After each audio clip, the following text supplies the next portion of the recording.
bienvenidas, bienvenidos. Gracias por estar aquí con nosotros, presencialmente o desde casa o desde el bar. Estamos aquí para presentar el último libro de Steve Taylor. Bienvenido a Barcelona, Steve. Hello. Ahora mismo. Sí. Good evening, Buenas tardes a everybody. todos. Bueno, es realmente un placer y un honor tenerte con nosotros, Steve. Vamos a presentar tu libro Desconectados, las raíces de la crueldad humana y cómo la conexión puede salvar el mundo, puede sanar el mundo.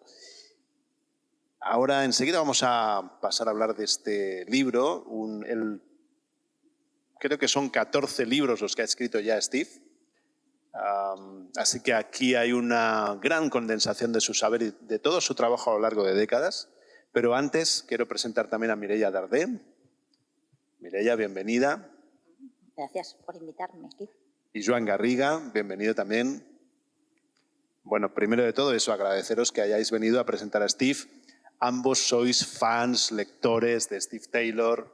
Hace muchos años que venimos comentando con vosotros dos en nuestras conversaciones de café algunos trabajos de Steve Taylor. Comenzamos con La caída, un libro que ya es un clásico y que cuando se publicó causó una pequeña revolución entre psicoterapeutas, buscadores de conciencia, caminantes de los mundos psicoespirituales en España, entre los lectores españoles. Supongo que en Inglaterra y en el mundo anglosajón, cuando salió a la venta en versión original, también debió causar una cierta revolución, porque es un libro muy particular, muy osado, que habla, entre otras muchas cosas, de cómo la humanidad, el Homo sapiens, el ser humano moderno, durante unos 300.000 años de historia, vivió en conexión consigo mismo, con la naturaleza, con el otro, y cómo de repente hace unos 6.000 años, más o menos, a partir de un cambio climático, perdió esa conexión y experimentó un boom, una explosión de ego, y lo que viene a continuación en ese libro es demoledor, es una auténtica revelación. Ahora, en cierta forma, Steve retoma el tema de qué nos ha pasado como humanidad después de esos 6.000 años, que en la historia de la humanidad moderna es muy poco, pero que han sido terribles para eso que Steve llama en este libro el continuo de conexión. Pero me estoy adelantando. Steve, si te parece bien, tal como hemos comentado, yo voy a ir lanzando preguntas. Joan y Mireia pues, también lanzarán las que consideren. Y primero de todo, voy a empezar pidiéndole a Joan y a Mireia que digan unas palabras, unas breves palabras, pero que se tomen un momento para hablarnos de qué les ha parecido, qué les ha suscitado la lectura de este libro. ¿Qué os parece que aporta? Algo breve, pero para arrancar con esta conversación. Mireia, por ejemplo, ¿comienzas tú? Sí, para mí lo más impactante del libro ha sido algo que yo pensaba y que Steve dice, que es cómo las personas que él llama más narcisistas, más psicopáticas, tienen el campo más abierto, más posibilidades de llegar al poder en nuestra cultura. Que eso para mí ha sido como muy impactante. Y la otra cosa también, cómo estas personas también, como yo trabajo ahora más con trauma, cómo esas personas han tenido una infancia muy traumatizada, ¿no? Y la propuesta que él hace al final también sobre la empatía y cómo podemos a través de la empatía conectarnos, también me parece una propuesta muy interesante.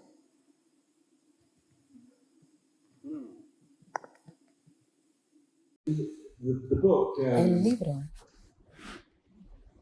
surgió de mi intento de intentar comprender la naturaleza humana, porque las personas, los seres humanos pueden ser muy crueles, pero también pueden ser muy amables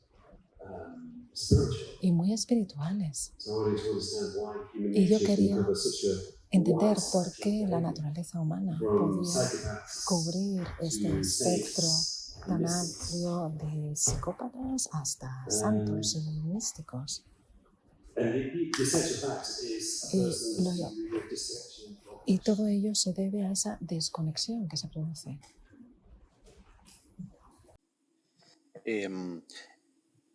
Curiosamente, ayer Joan me estaba comentando la sensación que le había causado el libro.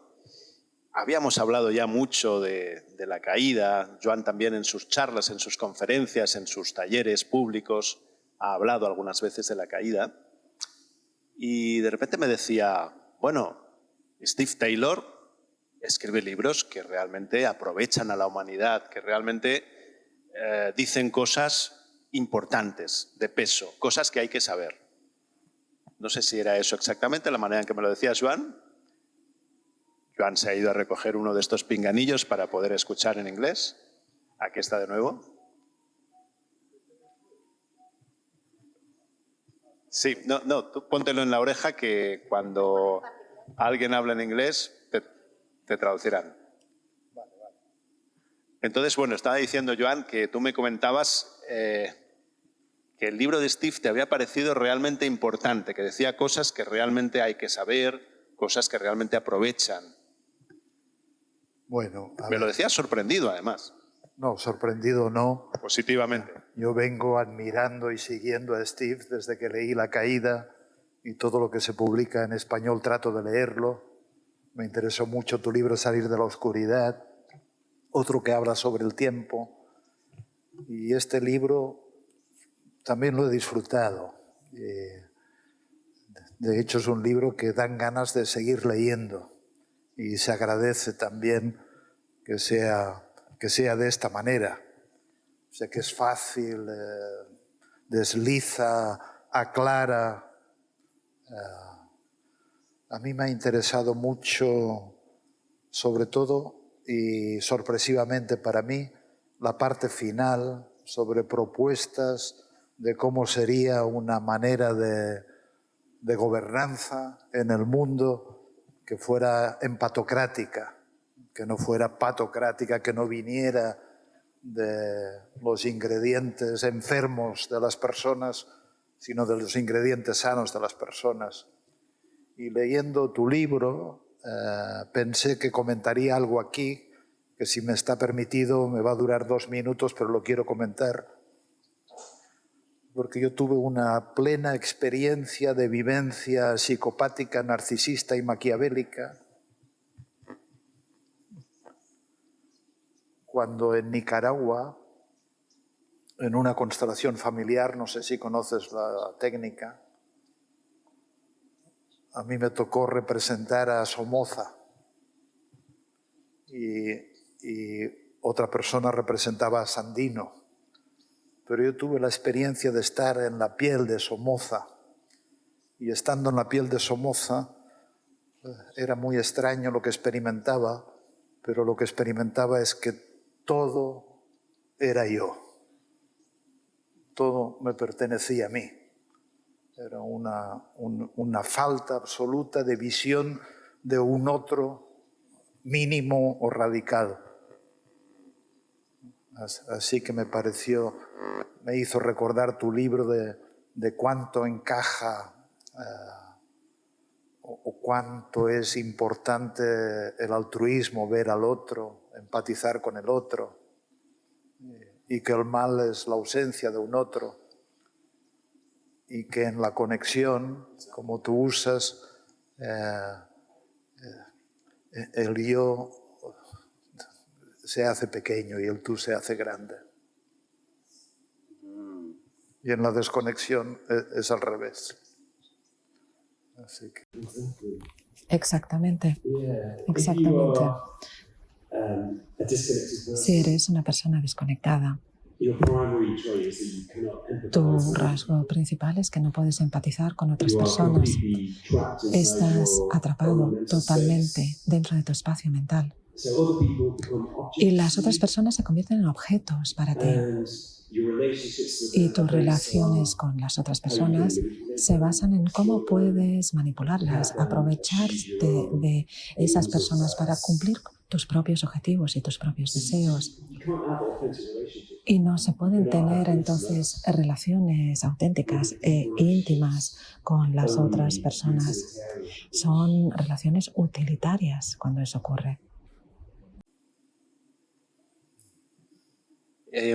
Vamos a ir haciéndole preguntas a Steve, pero no solo preguntas, sino que también os invito, Joan y Mireia, a que si queréis comentar algo de las palabras de Steve, del libro de Steve, algo que os vaya suscitando la conversación, pues también lo hagáis. No solo preguntas, sino que, en resumen, intervenid cuando queráis. Hemos dicho ya cosas, se han dicho ya cosas muy interesantes. Desde luego, antes de terminar esta charla, me gustará, y creo que es obligado, que nos hables de las posibilidades de sanar el ejercicio del poder, que es una parte importante, la parte final del libro. Pero antes de eso, me gustaría que nos aclararas un poco más qué significa para ti continuo de conexión y cómo funciona este hallazgo clave de tu libro, que es esta polaridad que vivimos los seres humanos entre conexión y desconexión. Sobre todo porque creo que explica muchas cosas que nos ocurren tanto a nivel personal como a nivel de sociedad de una manera muy sencilla y clara.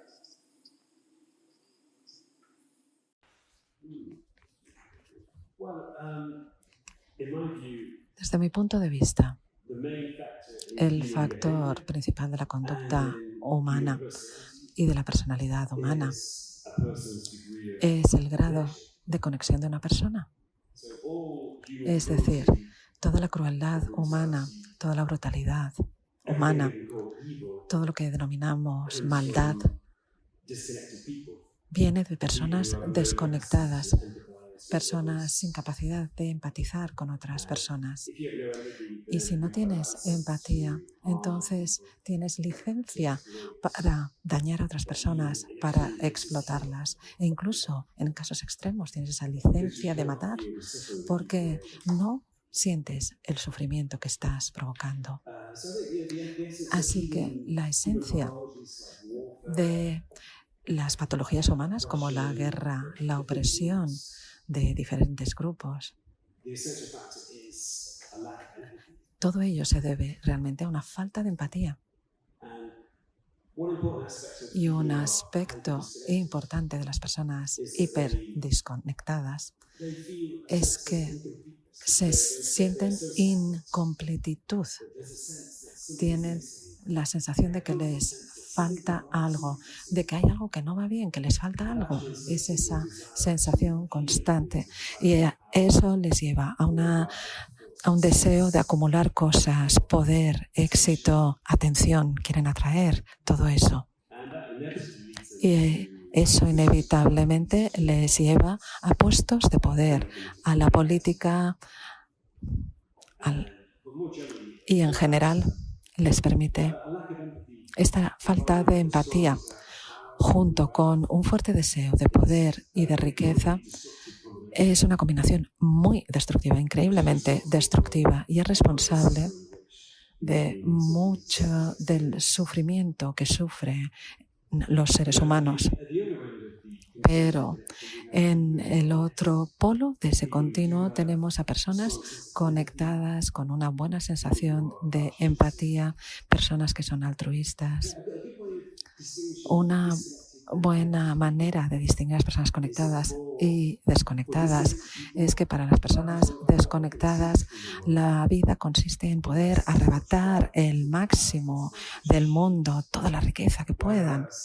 Mientras que para las personas conectadas la cuestión es qué es lo que pueden dar al mundo. La vida consiste en lo que pueden dar en la vida y su propósito principal, el principal objetivo de las personas conectadas es ayudar a los demás, es contribuir a la armonía del mundo, contribuir a la espiritualidad del mundo. Y porque las personas conectadas no tienen ninguna sensación de separación, entonces tienen la sensación de que participan en el mundo, que comparten el mundo, la naturaleza con el resto de los seres humanos. No hay una sensación de que les falta algo, se sienten completos, se sienten realmente parte del mundo. Y no hay ningún deseo de ser ricos o ser poderosos. Su deseo principal es ayudar al mundo, contribuir al mundo. Pero eso significa que deja mucho espacio libre para las personas desconectadas que sí tienen ese deseo de conseguir toda esa riqueza y todo ese poder.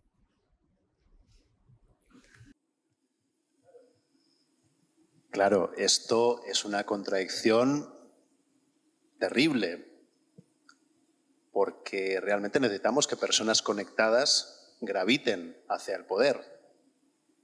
Si queremos sanar las cosas, si queremos que la sociedad avance hacia un cierto estado de mayor justicia social, de mayor bienestar, de mayores derechos. Pero hay espacio para la esperanza. Tu libro es un libro esperanzador, aunque también en cierto modo es terrorífico, pero muy esperanzador. Sin embargo, quiero preguntarte sobre un concepto que tú utilizas en el libro y que me parece muy revelador. Creo que cuando la gente lo descubre dice, claro, esto es el concepto de patocracia. La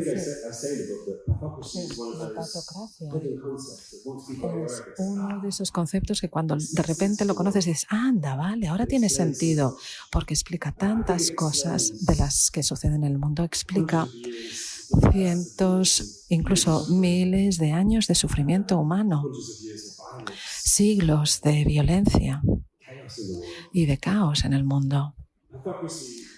La patocracia procede del deseo de poder de las personas muy desconectadas. Por desgracia, a menudo constituyen el gobierno de los países, son los líderes de muchas naciones. Por lo tanto, la patocracia es un sistema de gobierno donde el gobierno está formado por personas con trastornos psicológicos, personas que tienen rasgos psicopáticos y narcisistas.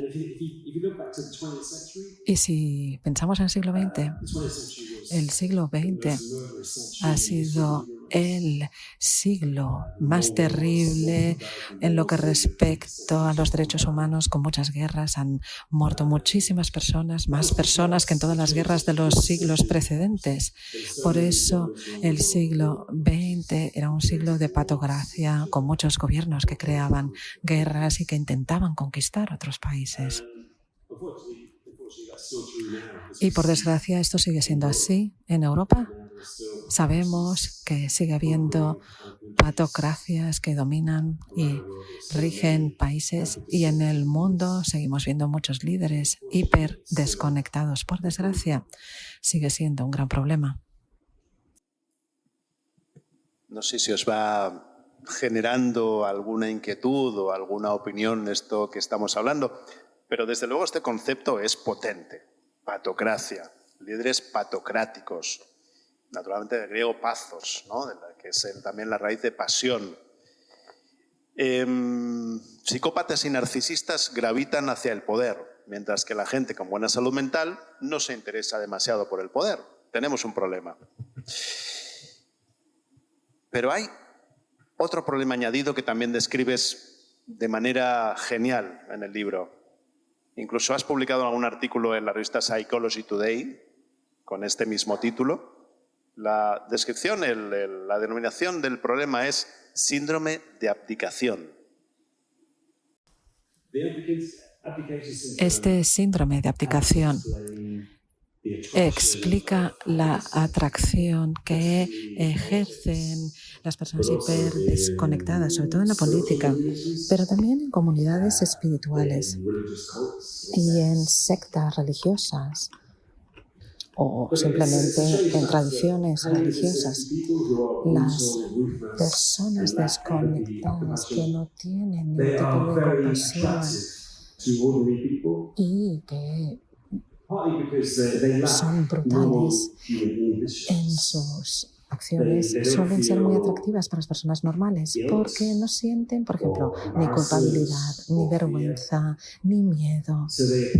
Así que parecen personas muy seguras de sí mismas, muy decisivas, y las personas normales y corrientes las miran y dicen, wow, yo quiero ser como esta persona. Y además son muy carismáticas, son encantadoras estas personas hiperdesconectadas porque cultivan estos rasgos para manipular a los otros y esto les hace atractivos, este carisma. Y además, las personas normales y corrientes a menudo quieren regresar a un estado de la infancia donde los padres eran responsables de su vida y se ocupaban de ellos, les cuidaban y les protegían del mundo. Y es este síndrome de abdicación, el hecho de abdicar tu propia responsabilidad y entregarla a líderes corruptos porque te da una sensación de seguridad. Y esa sensación de seguridad que tenías a los 4 años es ese retorno, esa regresión a esa infancia, a esa sensación de la infancia. Y esto es algo que vemos en comunidades espirituales. Lo ves en Estados Unidos con los seguidores de Donald Trump. Estaba pensando que en estos talleres vivenciales en los que tanto Joan como Mireia sois expertos, tenéis muchísima experiencia como guías, como profesores de talleres de psicología, psicoterapia vivencial, desde una perspectiva muy existencial y desde una perspectiva muy fenomenológica. Lo que se ve son procesos personales, ¿no? Procesos de personas que de repente entran en contacto con su dolor. Y como yo he hecho como alumno bastantes de estos talleres, pues lo que veo muchas veces es que la gente que se da cuenta de su desconexión, la gente que se da cuenta de su patología, de repente entra por fin en contacto con el dolor que eso causa en los demás y con el dolor que eso le causa a sí mismo, ¿no? Entonces, quería preguntaros por esa sensación, ¿no? ¿Tenéis esa sensación de estar tocando ese tipo de humanidad, de que realmente pasa algo de algún modo maravilloso cuando una persona entra en contacto con el dolor de su desconexión? Hombre, claro, de alguna manera lo que pasa es que la disociación que la persona tiene, ¿no? O sea, el mecanismo que ha tenido que usar para no sentir todo ese dolor, la protección que ha creado, es lo que en realidad causa el dolor a los demás y a sí mismo, ¿no? Cuando realmente consigues conectar con tu dolor y con lo que no has podido expresar, porque en ese momento, cuando tu niñez no se podía expresar, ¿no? Y hay una conexión y puedes empatizar más contigo y al estar en contacto también con los demás, ¿no? Yo creo que ese es el mecanismo que pasa, ¿no? Básicamente. En Gestalt hablamos de darse cuenta, ¿no? De darse cuenta de partes de uno con las que no estaba en contacto. Lo que pasa es que fue una necesidad no estar en contacto para poder sobrevivir en el ambiente en el que crecieron, ¿no? Que eso él lo explica muy bien también en el libro, ¿no? De cómo la mayoría de estas personas han tenido infancias muy solas o con mucho maltrato o con mucha violencia o muy aislados, ¿no? Las personas, eso, más psicopáticas. Más patocráticas, más psicopáticas. Sí, eso. Pero en realidad esa desconexión es universal. Sí, la cultura también ayuda a eso, ¿no? Él dice que nos desconectamos básicamente, ¿no? En la caída es cuando lo explica, ¿no? Cuando tuvimos que sobrevivir y no podíamos sobrevivir de la manera que estábamos sobreviviendo antes, hace 6.000 años, ¿no? Yo creo que la caída es universal. Lo que pasa es que algunos caen más profundo y otros caen más superficial. Y yo creo que ahí tiene mucho que ver lo que él explica de cómo han sido los vínculos primeros. Y hace mucha diferencia un apego más o menos seguro de un lugar donde hay muchas heridas y muchos trastornos y déficits y violencias y adicciones. Y yo concuerdo con él, que a mí me parece que la naturaleza profunda de todos es la bondad y es la empatía y es la conexión. Y luego todos quedamos atrapados en un yo. Pero para algunos este yo tiene que ser un formato terrible para defenderse mejor de contactar y abrazar el dolor que subyace en ello, ¿no? We have to find ways to deal with the pain. One question which I am Una often cuestión asked que se me is, plantea a menudo is it possible es for si es extremely posible disconnected people to become que connected? las personas hiperconectadas pueden reconectarse, pueden sanarse. ¿Un psicópata puede aprender a ser empático? ¿Es posible atravesar ese muro de desconexión? Y algunos psicólogos se muestran escépticos. Hay muchas personas que piensan que esas personas no pueden sanarse. Pero yo creo que, dado que la conexión forma parte de nuestra naturaleza más profunda, es nuestra esencia humana, por lo tanto, todos los seres humanos están conectados, todos partimos de la misma fuente espiritual, nuestra esencia, nuestro ser. Forma parte de la misma red de conciencia del ser. Y como la conexión es tan fundamental, debe ser posible reconectar a alguien, no importa lo bajo que haya caído o lo profunda que haya sido la caída. El problema con los rasgos psicópatas y narcisistas es que se piensan que son perfectos, jamás admiten que tienen defectos. Y es difícil para ellos el aceptar una terapia, por ejemplo, o cualquier tipo de acercamiento a lo que es sentir. Hace unos años yo entrevisté a una persona que había sido condenada por un asesinato. Y su infancia fue muy violenta y él estaba totalmente desconectado y era incapaz de sentir empatía y por eso fue capaz de matar a otro ser humano, porque los seres humanos, nosotros, eran objetos para él. Pero en prisión, el entorno de prisión era tan estresante y caótico, pensó que la única manera de encontrar cierto bienestar era el centrarse en sí mismo, cerrar los ojos y centrarse en su interior. Y empezó a meditar de forma espontánea sin saber que estaba meditando. Y pasaba largos periodos de tiempo cerrando los ojos, con los ojos cerrados y meditando.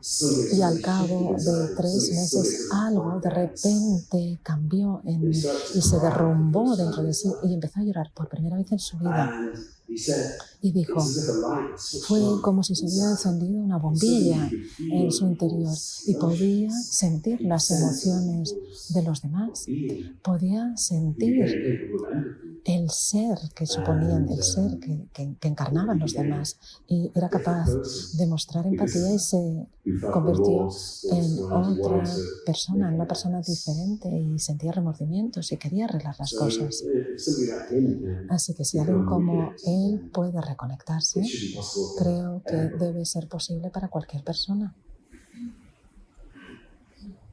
Sí, los psicópatas no los vemos mucho en la terapia. Se ocupan bien de no tener el sufrimiento necesario como para ir a terapia, ¿no? Yo quería preguntarte, me interesó mucho cuando hablas del despertar, de personas que despiertan. Y no sé si entendí que ibas a escribir un libro sobre esto o ya lo has escrito. Porque me interesó los antecedentes de estas personas. ¿Qué había favorecido un despertar? Que un despertar sería una profunda conexión. Sí, escribí un libro que se llama El Salto. En español se llama El Salto. Se publicó hace unos años.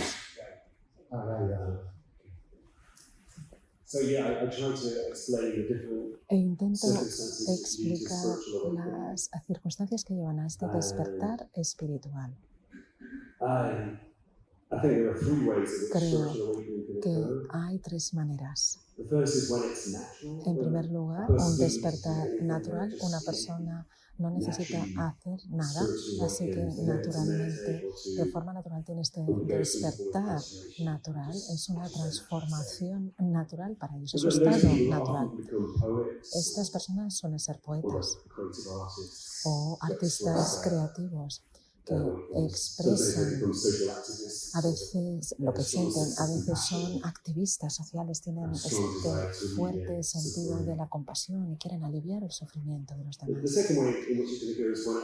También ocurre de forma gradual, esa sería la segunda manera, siguiendo un camino espiritual. Y la tercera manera es cuando ocurre de forma repentina y dramática porque hay un sufrimiento psicológico intenso. Y lo llamo transformación a través de un momento de turbulencia. Esto pasa, por ejemplo, después de una ruptura de adicción, de un diagnóstico de cáncer, o después de una depresión, o después de un intento de suicidio, después de este momento de turbulencia. Y esto está vinculado a una forma de reconexión. Es como si el ego desconectado de la persona al final se desmorona por su sufrimiento. Y aparece un nuevo yo conectado. Es como si ese yo conectado estuviera allí todo el tiempo, pero esperando ese momento para emerger, como cuando sale un polluelo de un huevo, o cuando resurge el fénix de las cenizas. Y es algo sorprendentemente habitual. Casi cada semana recibo algún correo de alguien que me dice que ha vivido esta experiencia de transformación. Sí, yo te quería preguntar, bueno, una de las cosas que más me ha sorprendido en el libro es que ha habido personas que han tenido este despertar y después se han convertido en gurús y no han ayudado a la gente, sino es como que se han desconectado y han construido sectas, que eso lo explicas muy bien, ¿no? Cómo un despertar no es todo, ¿no? Yo conocí a Osho, no vi los Rolls Royce, pero no me prendió y nunca supe qué pensar de Osho. Me interesaron sus libros, pero no me tomó una actitud amorosa con él, ¿no? Pero es un caso interesante porque tenía una gran inteligencia, era profesor de filosofía en Inglaterra, en la universidad, así que tenía esta comprensión intelectual, pero creo que no tenía esa comprensión a nivel de sentimientos. Aunque los libros son muy buenos y están llenos de sabiduría. El problema es que hay personas que tienen una experiencia de despertar temporal que dura unos segundos o unos minutos y después vuelven al estado normal. En otras personas, la experiencia de despertar puede inflar sus egos y pueden pensar, oh, estoy iluminado, wow, puedo liderar a otras personas hacia la iluminación. Infla sus tendencias narcisistas. Y el papel de un profesor espiritual es que la profesión ideal es la profesión ideal para un narcisista. Bueno, un político también es la profesión ideal para un narcisista, pero obviamente no estoy diciendo que todos los profesores espirituales sean narcisistas. Hay profesores espirituales muy buenos muy buenos, or Ramdas. como They're Ramdesk. spiritual teachers. But some spiritual teachers, Pero unfortunately, algunos, are por narcissistic desgracia, individuals son individuos narcisistas put themselves in a position que of se ponen power en una in posición order de to poder attract y devotion. quieren atraer esa devoción And it de goes los back to we were demás. speaking about the abdication Y esto syndrome. hace referencia de Yeah, nuevo this is al the abdication síndrome syndrome. de abdicación. Obvious Aquí es in muy some obvio followers el of corrupt síndrome spiritual teachers. de abdicación cuando tienes estos profesores Yeah. corruptos. And it never has a good outcome. Y el resultado nunca es Corrupt bueno, spiritual teachers become more corrupt as time porque goes by. cuando pasa el tiempo, estos profesores corruptos se vuelven cada vez más corruptos y al final acaban causando caos y destrucción, como pasó con Osho. En español creo que quería decir más bien maestro que profesor, me parece, ¿no? Aunque él ha usado la palabra teacher, pero en sentido sería más bien el sentido sería en español más el de maestro espiritual, ¿no? Entonces, maestros corruptos, gurús, ¿no? Él habla mucho de este asunto en el libro. Es curioso porque Claudio Naranjo decía de Osho que era un maestro caído, un maestro que se había deprimido, que no había podido, digamos, asumir su ascendente y que no lo había podido gestionar. Es como que se había atascado y que había caído, ¿no? Que se había ido hacia un mal lugar. No en un sentido moral, sino en un sentido que no había sido capaz de tomar esa responsabilidad. Pero bueno, es naturalmente una opinión, ¿no? Hay muchas opiniones sobre Osho. Yo quería hacerte una pregunta que me voy a saltar, pero la voy a citar por lo menos, porque quiero ir hacia otro tema ya en los últimos minutos de esta charla. La pregunta que me voy a saltar es sobre la separación. Simplemente quiero decir que Steve cuenta muy bien en el libro qué es lo que le pasa a las personas que están hiperdesconectadas, a estas personas que a veces tienen estos síntomas, estos rasgos narcisistas, psicopáticos, que es una especie de síndrome de separación. Es otra manera de explicarlo muy sencilla, pero muy clarificadora. Bueno, como ya he hecho la pregunta, no sé si quieres decir algo sobre esto, quizás sí quieras decir algo. Lo que pasa es que quería pasar rápidamente al otro tema, a la otra cara, que es la esperanza, la posibilidad de trascender, todos estos problemas. Pero vaya, primero vamos, si te parece, con este asunto de la separación.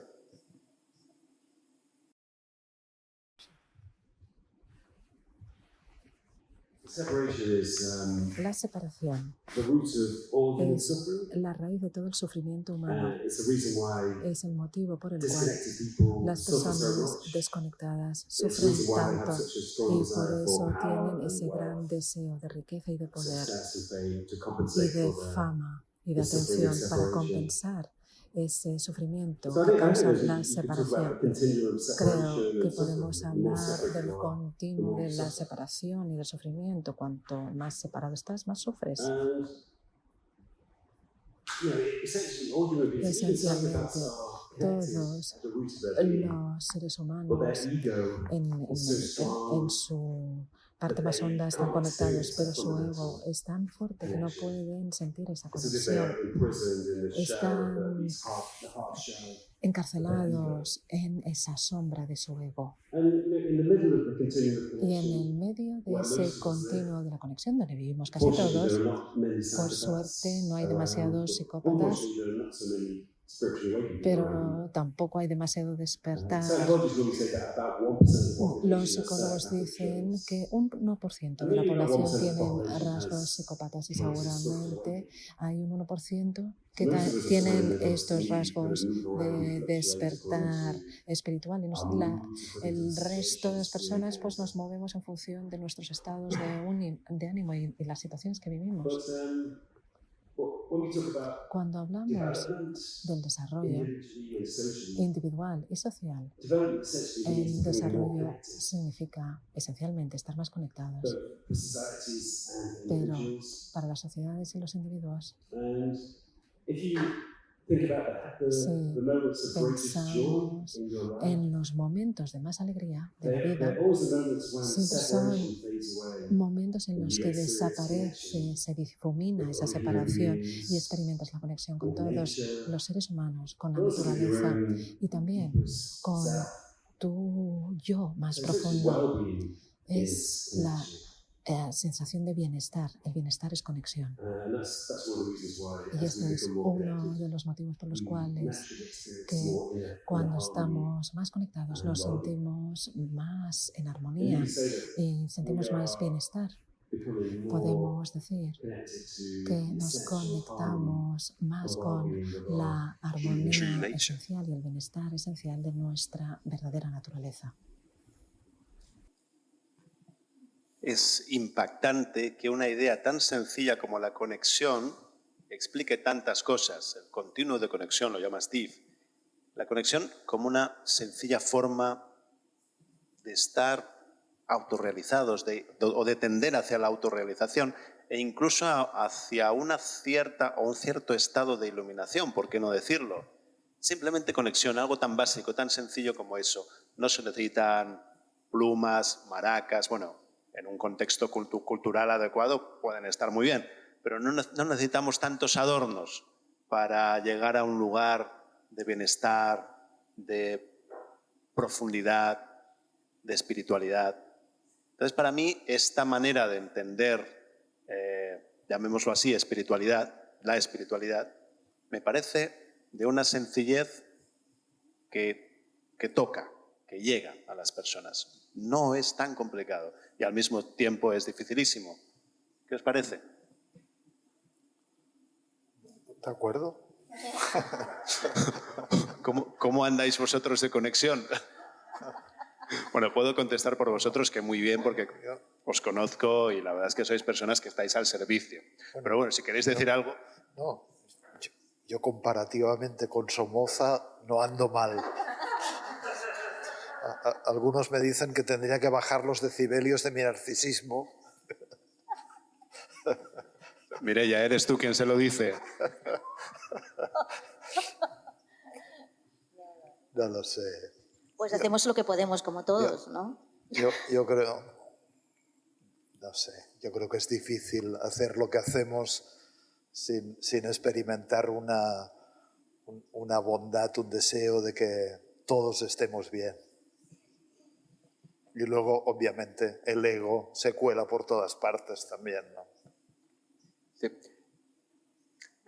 Para mí es interesante cómo la vocación de servicio y de servicio a la comunidad y la creación de comunidades tienen mucho que ver con la salud social y con la salud personal y espiritual. ¿Te parece que es así, Steve? Steve, el altruismo es una fuente increíble de bienestar. En la universidad, yo soy profesor de psicología y tengo una sesión de altruismo y hablamos de los beneficios del altruismo y comparto ejemplos de altruismo. Y al final de la sesión les digo, bien, ahora tenéis una semana hasta la siguiente clase y durante esta semana quiero que seáis lo más altruistas posibles. Quiero que realicéis tantos actos de altruismo como sea posible. Ayudad a la gente, sed amables. Y cuando vuelven a la siguiente clase tienen otro aspecto. Están sonriendo y tienen energía. Y les digo, ¿cómo ha ido? ¿Cómo ha ido? ¿Cómo os sentís? Y dicen, ha sido fantástico. Me da esta sensación tan cálida en el interior y he creado conexiones con otras personas. Y si pensamos en nuestra propia vida, seguro que todos recordáis situaciones donde alguien se ha mostrado amable con nosotros. Puede ser un acto grande o pequeño de amabilidad, pero es tan potente que es algo que recordamos y que tenemos en nuestra alma grabada, porque deja una huella dentro de nosotros, este acto de amabilidad. En el colegio, mi pregunta es, ¿el colegio por qué nos enseña altruismo? Esta es la pregunta. ¿Por qué ponen a los niños en la clase haciendo deberes, hacer actividades y no les enseñan altruismo? Simplemente deberían enseñarles altruismo, creatividad y empatía. Eso ayudaría a crear una sociedad más conectada. ¿Y qué hacemos con la democracia?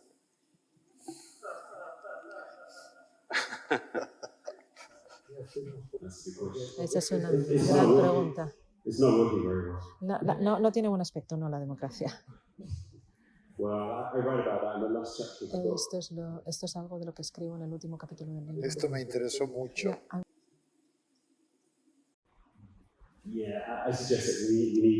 Yo sugiero en el libro que necesitamos volver a la democracia original de la antigua Grecia y como se practica también en algunas culturas tribales. Porque en las democracias modernas vemos que tenemos representantes elegidos para que gobiernen en nuestro lugar y no funciona. Porque las personas que se presentan como representantes, pues normalmente son personas desconectadas. Por lo tanto, necesitamos una democracia que sea más participativa. Y también sugiero realizar una evaluación psicológica de los potenciales políticos, pero creo que no les interesa hacerlo. Claro, los políticos deberían aceptarlo y deberían aprobar una ley para que se hicieran estas evaluaciones psicológicas de los políticos. ¿Quién sabe? Igual algún día. A mí me gustó la parte en la que el resto de la población elegía a la gente que iba a ser. No era que alguien se presentase, sino que eras elegido por el resto de la población como una manera de que los psicópatas y narcisistas no se pudiesen presentar y que había mecanismos también para que estos no llegasen al poder, ¿no? Sí. Sí. Este es el sistema. En algunas culturas tribales donde el grupo elige al líder, a los líderes. De hecho, en estas culturas hablan de un tipo de sanción igualitaria. ¿Esto qué significa?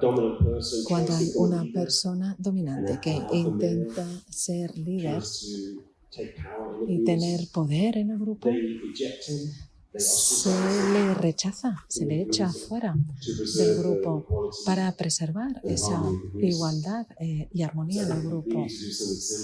Y esto es algo que deberíamos hacer también. Yo sí recuerdo bien, utilizabas el concepto de empatocracia también.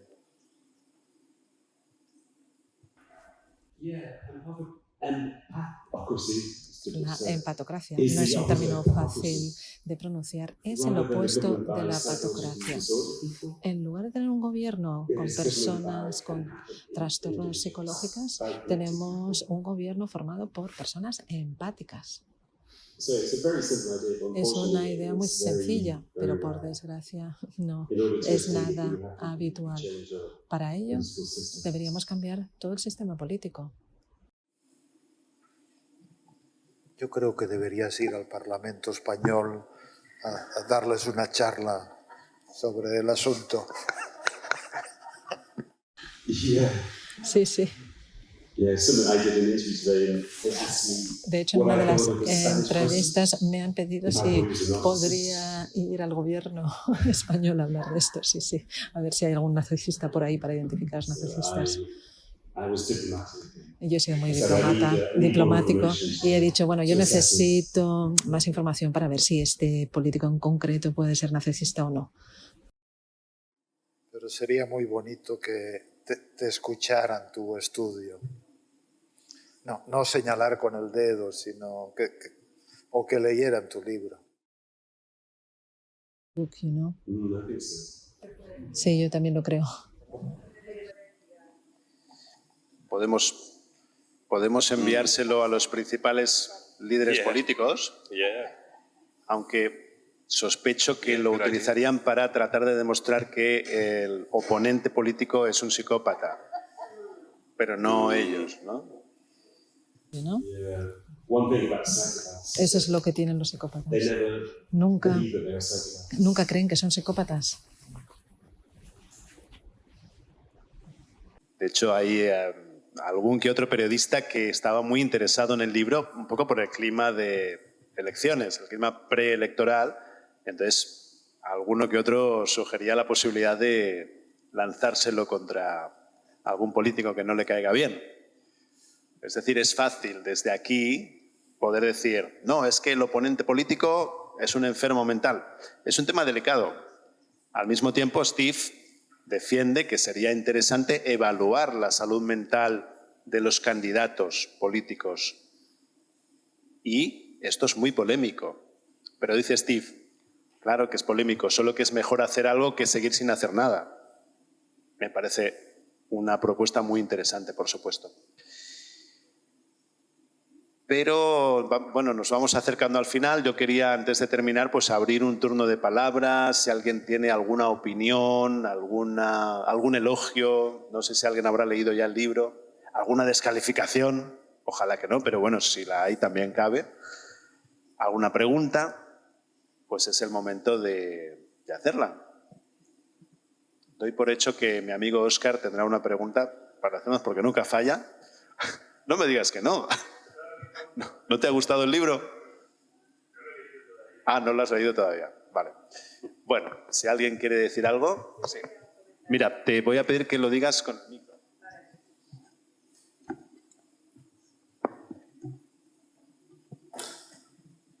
Sí, que habláis mucho de los desconectados políticos o muy carismáticos. Me imagino que también en este espectro de desconectados está también gente que no está en la política, ¿no? Tipo gente pues como yo, digamos, como nosotros, ¿no? Que podemos estar desconectados sin tener este acceso político, sin tener este carisma, como un desconectado tímido, no sé.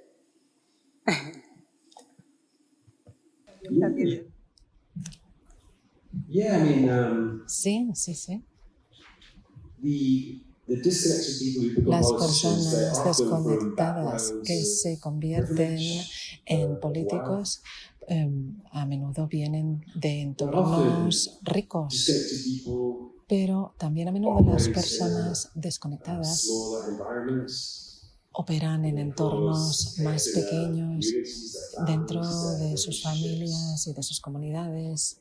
So yeah, as you say, it's not necessarily No the case that they necesariamente come tienen que convertirse en personas But certainly I poderosas think y conocidas, pero many of them do because they feel that muchos strong sí, impulse of power. porque tienen ese impulso de conseguir It el could be that poder, they're not un particularly fuerte impulso. intelligent, Puede ser que no sean especialmente inteligentes ni tengan la educación para ello, para conseguir ese poder. También puede ocurrir eso.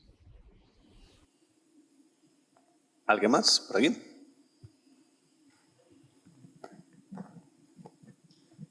Sí, con la desconexión, bueno, todos sabemos el momento en el cual... ¿Se oye bien? Es como me falta oído. ¿Sí se oye? Sí. La situación que vivimos actualmente a nivel mundial realmente es un poco preocupante, ¿no? Y hay gente que está un poco informada, hay gente que no lo está, y es muy difícil llegar a hablar con alguien, decirle algo que puede hacerlo con pruebas, con elementos de juicio de personas cualificadas, pero son reacias, por ejemplo, a escuchar. Yo tengo concretamente un primo hermano que es ingeniero químico, ha estado en varias empresas y no voy a detallar las cosas por las cuales no me escucha, ¿no? Yo lo quiero mucho a él y quiero el bien de él, ¿no? Pero es imposible, es decir, hay cosas que digo, me dejas que te argumente las cosas y tú decides. No, a mí esto no me lo... Pero si no quiero que pienses como yo, no quiero que te convencerte, simplemente quiero que lo escuches y en función de eso que decidas, ¿no? Es imposible. A ese nivel a un nivel intelectual de una persona cualificada que está jubilado, como yo, y tiene una gran trayectoria profesional de empresas. Hay un factor que dije, mi primo siempre yo lo había ensalzado, ¿no? Pero hoy me he dado cuenta, no hoy, sino tiempo ya atrás, me he dado cuenta que lo ensalzaba de una forma errónea. No por este motivo concretamente, porque sin darme cuenta analicé cómo era y digo, pero sí, ahora puedo pegar de pedantería, ¿no? Digo, yo creo que soy mejor que él, ¿no? Y no por el hecho de ser mejor, sino por el hecho del raciocinio. O sea, es decir, que hay poca gente que de alguna forma sepa escuchar. Y yo escucho a todo el mundo. Y además aprendo de la gente. Y soy humilde con la gente porque yo quiero que me digan las cosas. Y si no lo entiendo, pregunto. Y eso es lo que hago, preguntar con humildad.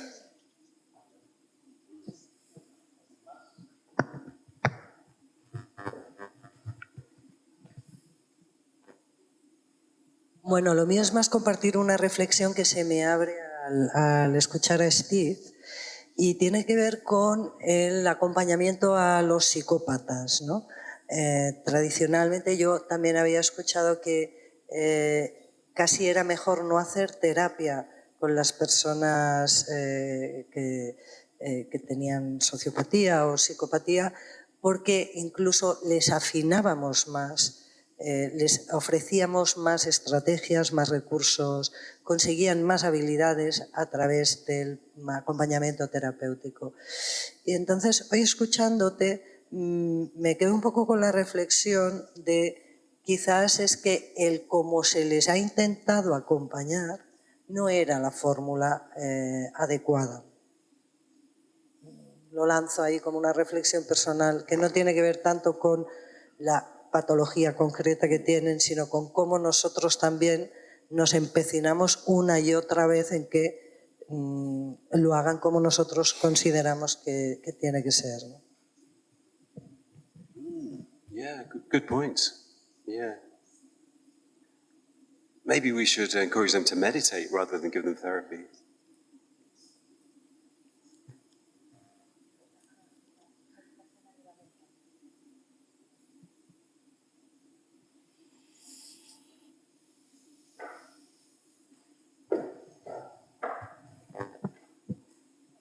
No es una pregunta, simplemente era comentar una cosa y quizá también lo que has preguntado tú. Tú habías comentado que había habido alguien con quien tú te habías entrevistado y que había tenido una experiencia de silencio interior y que le había como ayudado a transformarse. Leí, pero no puedo decir el nombre de la persona, es un libro que se llama El Buda entre rejas y es de un budista que estuvo en prisión haciendo meditación con presos y se dieron casos de personas pues, que pudieron conectar consigo mismos, ¿no? Entonces quizá, claro, evidentemente iban los que querían, ¿no? Pero que sí, que parece ser que la meditación o ese silenciamiento y con un acompañamiento en ese silencio podría quizá, pues se dieron casos de ayuda.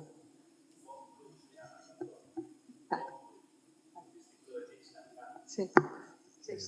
Un gran libro también. Sí, sí. Y Thich Nhat Hanh había hecho encuentros, ¿no? Con los que habían sufrido la guerra de Vietnam, allá en Plan Village. Sí.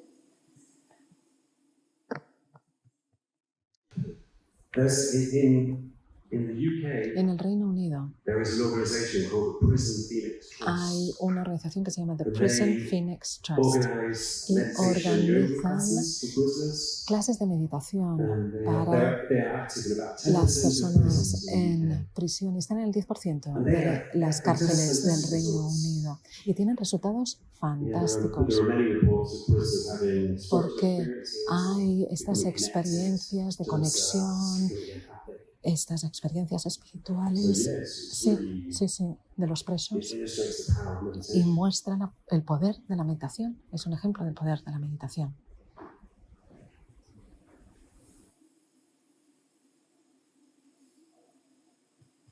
¿Alguna pregunta más?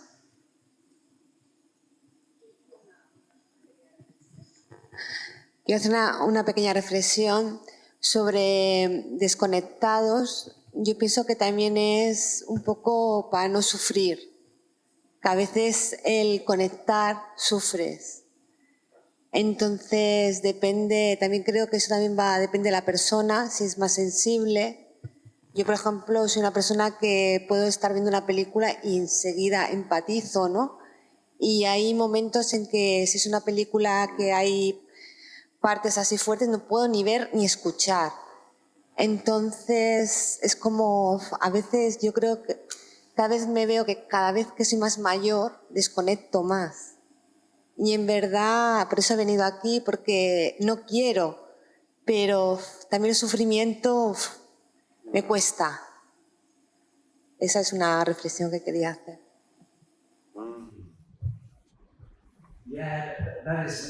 Sí. Esta es una área problemática, sí. Cuando eres muy empático, puedes sentirte realmente sobrecogido por los sentimientos de los demás, pero creo que uno puede desarrollar un sentido de yo estable, que se sienta empático y conectado sin esta sensación abrumadora. Es decir, que deja pasar ese sufrimiento sin que ese sufrimiento realmente nos haga daño. Yo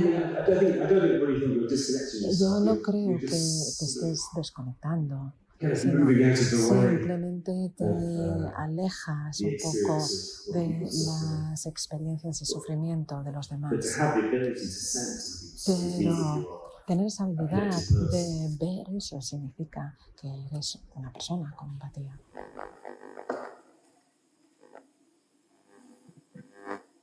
Yo estaba pensando también, al hilo un poco de la compañera,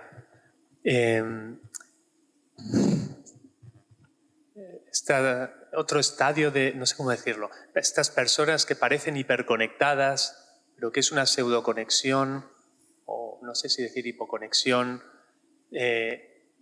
digamos que es una desconexión no por el lado de lo patológico o lo narcisista o lo psicopático como lo estás nombrando aquí, sino ¿no? Esta cosa que a veces se ve de tan conectado que dices, pero no. No sé si se entiende lo que trato de decir. ¿Me puedes dar un ejemplo? ¿Me puedes dar un ejemplo?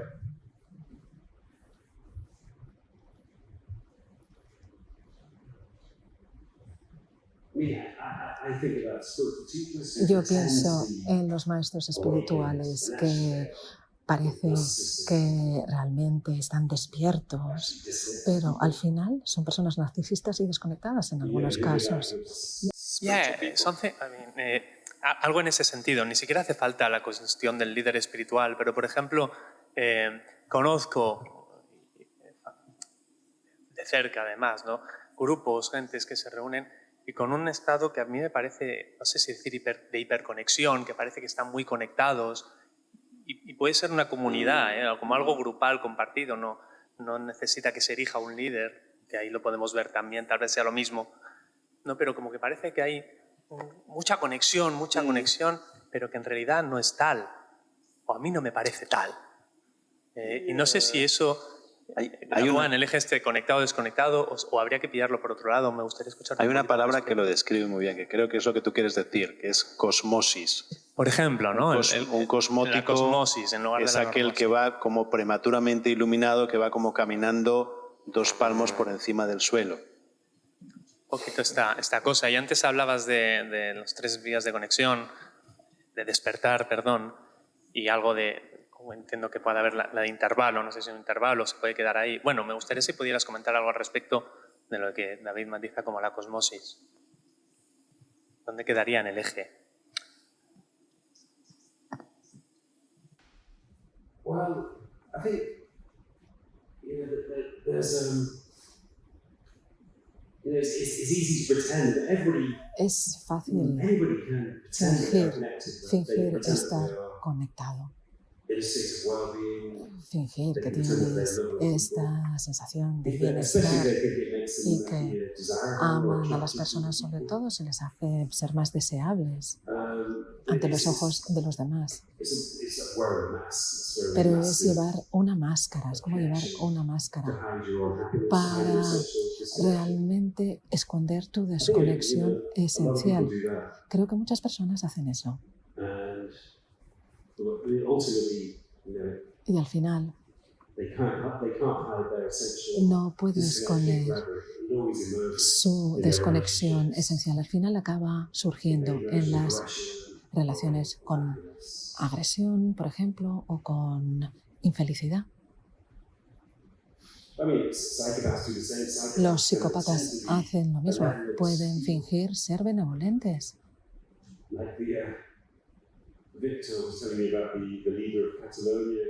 Como el líder ese de Cataluña que dice yo soy amor, ¿no? Esto me decía Víctor esta mañana en una entrevista. Pero es una máscara. Esto es curiosidad, pero ¿qué líder? La Lira, no lo sé, no sé qué líder es.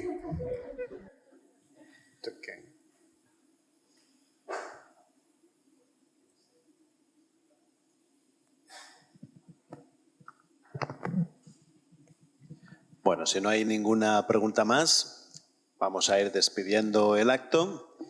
Simplemente pues daros las gracias por venir, a todas las personas que habéis venido aquí, a todas las personas que nos estáis viendo desde casa.